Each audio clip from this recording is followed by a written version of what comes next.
Hi மக்களே, எல்லோரும் என்ன பண்ணுறீங்க? சாப்பிட்டீங்களா?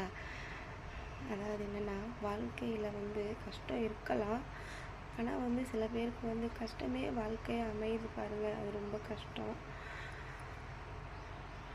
இன்னொன்று என்னென்னா, அப்பா இருக்கிற வரைக்கும் கஷ்டம் தெரியாது. அப்பா போனதுக்கப்புறம் அந்த கஷ்டம், அப்பா இல்லாத வலி எல்லாமே கொஞ்சம் கொஞ்சமாக தெரிய ஆரம்பிக்கும். நல்லாவே நான் உணர்ந்தேன். அப்பா இருக்கும்போது நான் நல்லா பார்த்தேன். அப்பாவை உயிரோடு இருக்க மாட்டாங்களா, உயிரோடு இருந்துட மாட்டாங்களா நமக்காக அப்படிங்கிற ஏக்கம் இருந்துச்சு. அப்பாவுக்கு நான் ஒரு பெண் பிள்ளை, என்னால் என்னென்ன செய்ய முடியுமோ செஞ்சேன். ஆனால் அப்பா இல்லை. அது அப்பா இல்லாதவங்களுக்கு தான் அந்த வலி வேதனை தெரியும். என்ன மக்களே, நான் சொல்கிறது உண்மை தானே? பிடிச்சிருந்தால் லைக் பண்ணுங்கள், சப்போர்ட் பண்ணுங்கள், கமெண்ட் பண்ணுங்கள் மக்களே. உங்கள் ஆதரவு எனக்கு வேணும்.